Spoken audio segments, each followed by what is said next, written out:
कितना अनोखा होता कि चांद पर कदम रखे होते। जैसा कि नील आर्मस्ट्रांग बताते हैं कि चांद कैसा दिखता है। कितना अच्छा होता कि मंगल ग्रह को एक बार छू कर आते। कितना अच्छा होता कि सूरज को करीब से एक बार देख पाते, एहसास कर पाते कि उसमें कौन सी रासायनिक प्रक्रिया चल रही है जिसके चलते सूरज इतना गर्म है। नमस्कार दोस्तों, मैं हूं जतिन पाठक और आपका स्वागत करता हूं अपने इस यूट्यूब चैनल पे जिसका नाम है जतिन एडू ग्रो।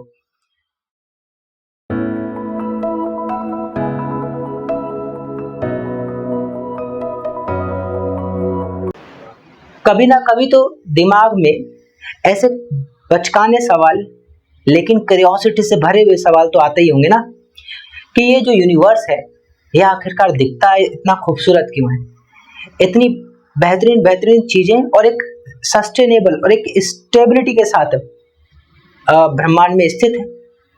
क्या ऐसा कारण है कि धरती आग का गोला थी और फिर वह ठंडी हो गई और फिर यहाँ पे डायनासोरस आए और उनके बाद यहाँ पे मनुष्य सभ्यता विकसित हो गई। और मनुष्य सभ्यता एकदम से भी डेवलप नहीं हुई, इसका भी एक शुरुआती इतिहास धीरे धीरे बढ़ता चला आया। क्या आपको ये नहीं लगता, कभी कभी तो ये ख्याल आता होगा, कभी कभी तो ये प्रश्न उठता होगा कि आदि मानव काल ज्यादा बढ़िया था, कोई टेंशन नहीं थी, ना जॉब की टेंशन, ना पढ़ाई की टेंशन, ना कोई अपना बेहतर भविष्य बनाने की टेंशन, और ना ही इस बात की चिंता कि आज क्या होगा या कल क्या हुआ था या आने वाले कल में क्या होगा। ऐसा क्यों? ना ही किसी प्रकार के लग्जरियस आइटम खरीदने की टेंशन कि इसके पास तो ये वाले शूज हैं, उसके पास तो ये वाले कपड़े हैं। कुछ भी ऐसा करने की जरूरत नहीं है। सिंपल और सादा जीवन, जहाँ पे निर्वस्त्र होकर सभी घूम रहे हैं, जहाँ पे रहने के लिए सबके पास एक जैसा ही घर है, एक जैसी ही झोपड़ी, एक जैसा ही हट है, जहाँ पे खाने पकाने के लिए, लाने के लिए कुछ ही ग्रुप तय हैं और पकाने के लिए कुछ घर पे मौजूद महिलाएं तय हैं। रहे बच्चे, वो अपना जीवन उस समय के पाले गए कुत्तों, डॉग्स के साथ बिता लेते हैं। बस इतने भर से उनका जीवन चल जाता है। यानी सच में कहें तो सिर्फ महज खाने की टेंशन, उसके अलावा रहना हो, कहीं भी घूमना हो, इस बात के लिए एकदम निश्चित और फ्री हो रहते। अब यहाँ से क्या बात है जो हमें समझ में आती है? हमें ये समझ में आती है कि ये संसार आखिर बसा कैसे।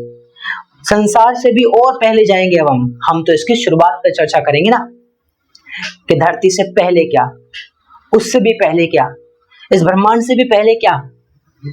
यानी जब ये यूनिवर्स बन रहा होगा, वो कौन सी प्रक्रिया रही होगी जिसकी वजह से, जिसके इम्पैक्ट से ये पूरा यूनिवर्स एग्जिस्ट करता है। ये अपने आप में बहुत बड़ा सवाल है कि ऐसी कौन सी घटना है जिससे यूनिवर्स आज अस्तित्व में है। धरती के बनने के बारे में तो सुना ही है, आग का गोला थी, लेकिन जरा और ग्रहों के बारे में भी चर्चा कर लो।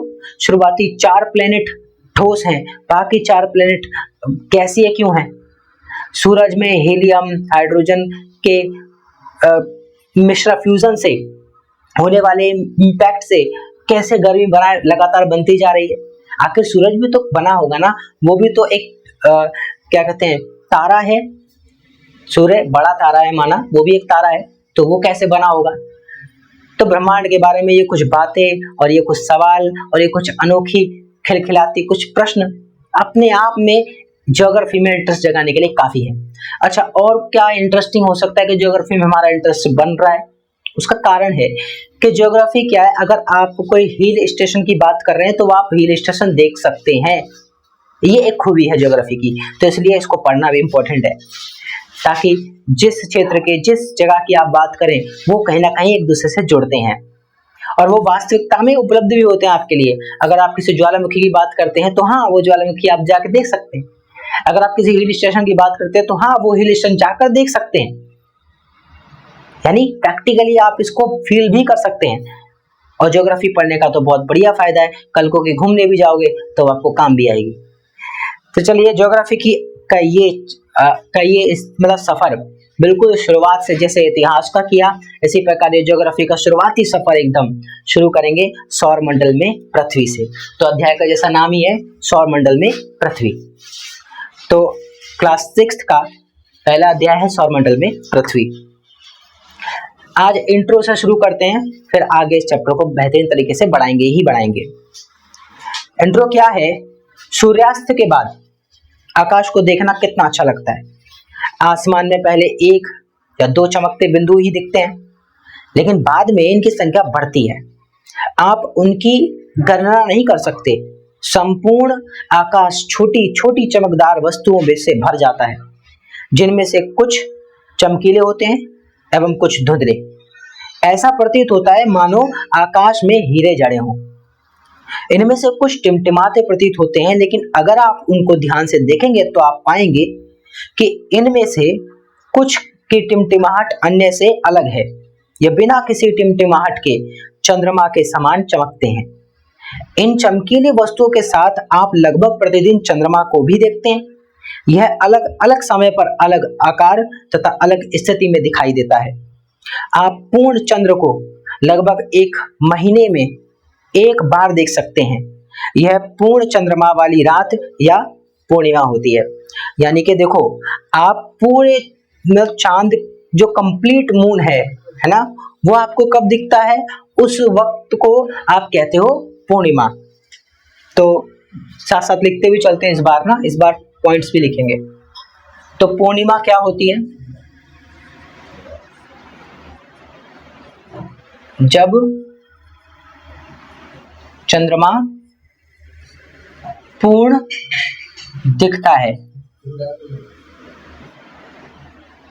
जब चंद्रमा हमको पूर्ण दिखता है तो हम उसको पूर्ण कह देते हैं या फिर पूर्णिमा।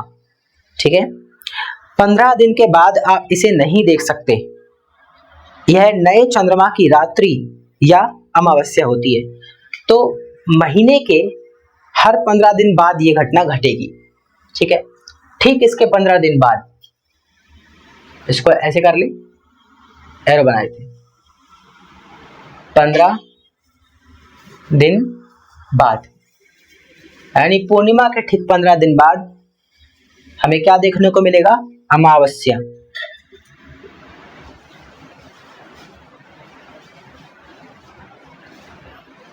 इस वक्त क्या होगा?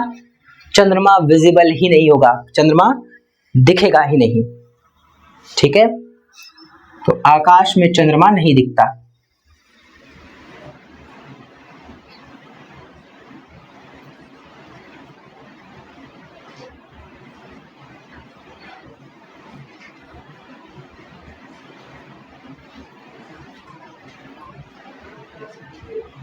आकाश में चांद नहीं दिखता इस वक्त।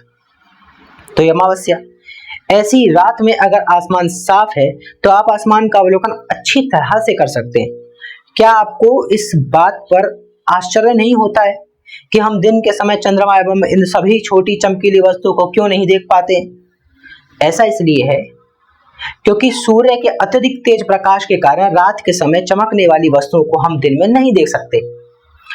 अब जो बिगिनिंग लेवल से पढ़ रहे हैं, मैं ये मानकर चलता हूं कि उनको क्यूरियोसिटी है चीजों को जानने की। तो हाँ, कईयों को तो ये सवाल उठता होगा कि जो चांद है ये रात में तो दिख जाता है, दिन में क्यों नहीं दिखता? गायब हो जाता है क्या कहीं? नहीं, ये होता, प्रेजेंस तो इसकी होती है, पर क्योंकि सूरज की रोशनी तब पड़ने लगती है और इतनी ज्यादा होती है उस वक्त सूरज की रोशनी, हमारा फेस सूरज की तरफ होता है तो इतनी ज्यादा होती है कि जिसकी वजह से वह दिखता नहीं है। लेकिन अब इसको थोड़ा एडवांस लेवल पे ले जाते हैं इस प्रश्न को। इसका उत्तर क्या देते हैं कि भाई सूरज चमकने वाली वस्तुओं को हम दिन में नहीं देख पाते क्योंकि तेज प्रकाश के कारण ऐसा होता है ना। रात के समय चमकने वाली वस्तुओं को हम दिन में नहीं देख पाते, सूरज का प्रकाश चमकता है। सूरज का प्रकाश तो हमेशा ही से ही चमकता है। अगर ब्रह्मांड में देखा जाए तो सूर्य का प्रकाश तो हमेशा से ही प्रकाशवान है। यानी कि कोई एक खास स्थिति में आकर सूरज की जब रोशनी पड़ती होगी तो चांद पे पड़कर और वो परावर्तित होकर हमारे पास आती और फिर वह हमें दिखती। लेकिन यदि वह परावर्तित ही ना हो, सीधे हमारे पास आए, तो हमें वह चीज नहीं दिखेगी, है ना। परावर्तन का सिद्धांत तो यही कहता है। रिफ्लेक्शन, आपको किसी चीज का रिफ्लेक्शन आकाश में कब दिखता है? जब वहां पे रोशनी जाती है वहां से फिर आपके पास आपकी निगाहों पे आती है, एक खासा एंगल पे वह आपको दिख पाती है। लेकिन सूरज की रोशनी जब डायरेक्ट आप पर ही हो तब तब ये चीजें नहीं दिखती। लेकिन ध्यान रखना, कभी कभी ये दिन में भी आपको हल्का हल्का दिखने लगता है, जैसे सूरज ढलने का टाइम आ रहा है और आपको उसी वक्त चांद भी दिख जाएगा। तो क्योंकि सूरज की रोशनी अब वहां से जा रही है, वो सीधे उस पर प्रकाश डालने वाली है। तो ये प्रकाश का सिद्धांत है। जब हम साइंस के बारे में पढ़ेंगे तो परावर्तन का सिद्धांत ये भी पढ़ेंगे, है ना, प्रकाश के बारे में, प्रकाश की गति के बारे में। 3 लाख किलोमीटर प्रति घंटा के हिसाब से चलती है या सेकंड। क्या आपको इस बात पर आश्चर्य नहीं होता है कि हम दिन के समय चंद्रमा एवं इन सभी छोटी चमकीली वस्तुओं को क्यों नहीं देख पाते? ऐसा इसलिए है क्योंकि सूर्य के अत्यधिक तेज प्रकाश के कारण रात के समय चमकने वाली वस्तुओं को हम दिन में नहीं देख सकते। सूर्य, चंद्रमा तथा वे सभी वस्तुएं जो रात के समय आसमान में चमकती हैं खगोलीय पिंड कहलाती हैं। तो सूर्य हो गया, चंद्रमा हो गया और वह सभी वस्तुएं हो गई जो रात के समय आसमान में हमें दिखाई देती हैं, उन सब को हम कहते हैं खगोलीय पिंड।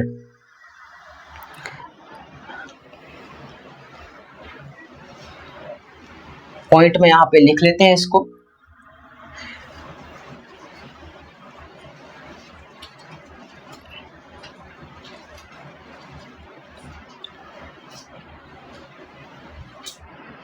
सूर्य, चंद्रमा तथा वह सभी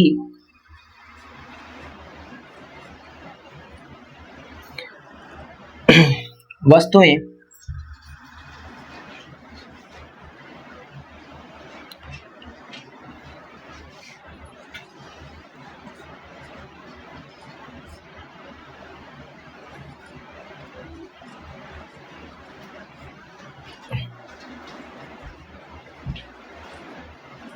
जो रात के समय आसमान में चमकती हैं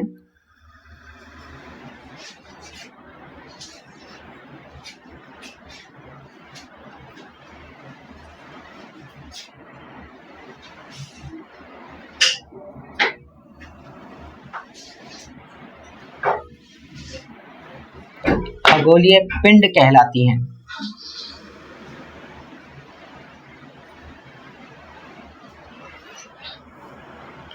तो सूर्य हो गया, चंद्रमा हो गया और उसके अलावा चांद तारे, तो जो भी रात के समय आसमान में क्या करती हैं, चमकती हैं, उनको ही हम खगोलीय पिंड कहते हैं। कुछ खगोलीय पिंड बड़े आकार वाले तथा गर्म होते हैं, जैसे कि चांद। ये गैसों से बने होते हैं, हीलियम, हाइड्रोजन गैसों से। इनके पास अपनी ऊष्मा तथा प्रकाश होता है, जैसे कि सूरज का है, जिसे वह बहुत ही बड़ी मात्रा में उत्सर्जित करते हैं। इन खगोलीय पिंडों को तारा कहते हैं। तो सूर्य एक स्टार है, तो तारा। अब तारा किसे कहेंगे? तो जिनके पास स्वयं का प्रकाश होता है, अपनी ऊष्मा तथा प्रकाश होती है, जिनके पास स्वयं की ऊष्मा तथा प्रकाश होता है, उनको हम क्या कहते हैं? तारा। इनके पास खुद की एनर्जी और खुद की रोशनी होती है, खुद की लाइट होती है, इसलिए वह तारा कहलाते हैं। और सूर्य भी एक तारा है। इंपॉर्टेंट बात, सूर्य भी एक तारा है। सूर्य भी एक तारा है। रात के समय चमकते हुए अनगिनत तारे सूर्य के समान ही हैं, लेकिन हमसे बहुत अधिक दूर होने के कारण हम लोग उनकी ऊष्मा या प्रकाश को महसूस नहीं करते हैं। सूर्य का जरूर करते हैं क्योंकि वह ज्यादा दूर नहीं है हमसे, तथा वह अत्यंत छोटे दिखाई देते हैं। लेकिन सूर्य तो नहीं दिखता ना, अगर वो दूर होता तो वो भी हमें छोटा ही दिखाई देता। आपने अवश्य ध्यान दिया होगा कि कुछ दूरी से दिखने पर सभी वस्तुएं छोटी दिखाई पड़ती हैं। अत्यधिक ऊंचाई पर उड़ रहा हवाई जहाज कितना छोटा दिखाई देता है। ठीक इसी तरह रात्रि में आसमान की ओर देखते समय आप तारों के विभिन्न समूहों द्वारा बनाई गई विविध आकृतियों को देख सकते हैं। यह नक्षत्र मंडल कहलाते हैं। तो तारों से जो बनती आकृतियां हैं, तारों से विभिन्न बनी आकृतियों को नक्षत्र मंडल कहते हैं। अब नक्षत्र मंडल क्या है तो इसे लिख लेते हैं।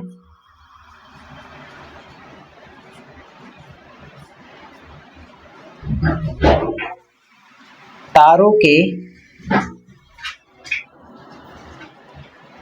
विभिन्न समूहों द्वारा बनी आकृतियों को नक्षत्र मंडल कहते हैं।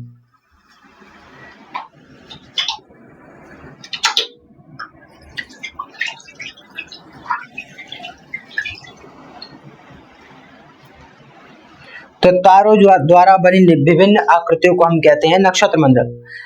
अर्सा मेजर या उर्सा मेजर या जिसको बिग बियर भी बोलते हैं, इसी प्रकार का एक नक्षत्र मंडल है। तो नक्षत्र मंडलों में हम जो जानते हैं वो है उर्सा मेजर, जिसको आप लिखेंगे अर्सा मेजर। ठीक है, इसको हाईलाइट कर देते हैं इस तरह से। इसको और क्या बोलते हैं? बिग बियर, बिग बियर भी बोलते हैं, है ना। इस प्रकार का एक नक्षत्र मंडल है हमारे पास, अर्सा मेजर या बिग बियर, भालू के जैसा दिखता है आकाश में, बहुत आसानी से पहचान में आने वाला नक्षत्र मंडल है। मैं कोशिश करूंगा, अच्छा मैं कोशिश क्या करता हूं, मैं आपको दिखाई देता हूं। चलो ये इमेज देखो, हटाओ, ये जो इमेज है ये अर्सा मेजर या बिग बियर की है। बहुत आसानी से पहचान में आने वाला नक्षत्र मंडल है। सप्तऋषि, सप्त यानी सात, ऋषि यानी संत, यह 7 तारों का समूह है जो कि नक्षत्र मंडल अर्सा मेजर का भाग है। अब ये अर्सा मेजर का ही भाग है हमारा सप्तऋषि तारा। अर्सा मेजर तो एक बहुत बड़ा हो गया, इसी के अंदर है हमारा सप्तऋषि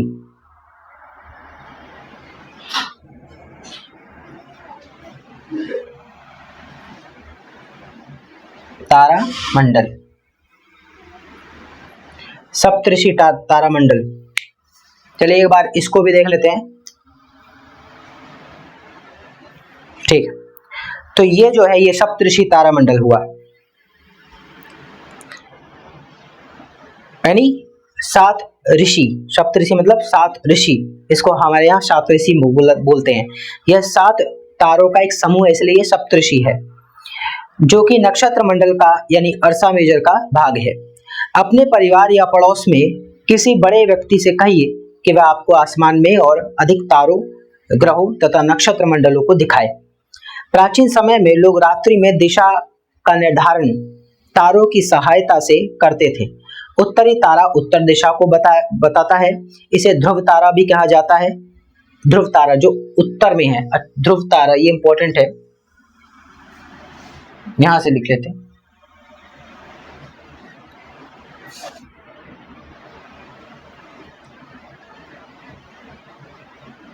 ध्रुव तारा, जिसे हम और किस नाम से जानते हैं, इसको उत्तरी तारा भी बोल सकते हैं। इसकी दिशा कभी नहीं बदलती, यह उत्तर दिशा में होता है, वो यानी कि नॉर्थ डायरेक्शन को दिखाने के लिए रात में ध्रुव तारा देख लो, जिस डायरेक्शन वो है वो डायरेक्शन आपकी नॉर्थ डायरेक्शन कहलाएगी। यह आसमान में हमेशा एक ही स्थान पर रहता है। हम सप्तऋषि की सहायता से ध्रुव तारे की स्थिति को जान सकते हैं। अब जैसे सप्तऋषि जो तारा मंडल है उसके ही सांकेतिक तारे हैं, यानी बेल्ट, वहां से हम स्ट्रेट देखें तो हमें वह तारा दिख जाएगा। चलिए एक बार ध्रुव तारे को भी देखते हैं। ठीक, तो यह है ध्रुव तारा। यह आसमान में हमेशा एक ही स्थान पर रहता है। और सप्तऋषि 1.1 में आप देखेंगे कि यदि सप्तऋषि मंडल के संकेतक तारों को आपस में मिलाते हुए एक काल्पनिक रेखा खींची जाए एवं उसे आगे की ओर बढ़ाया जाए तो यह ध्रुव तारे की ओर इंगित करेगा। कुछ खगोलीय पिंडों में अपना प्रकाश एवं ऊष्मा नहीं होती है, वह तारों के प्रकाश से प्रकाशित होते हैं, ऐसे पिंड ग्रह कहलाते हैं। बस भाई यहाँ से अब हम करेंगे ग्रह के बारे में, और फिर सबसे ज्यादा शुरुआती दौर जब ब्रह्मांड बनता है वहां से।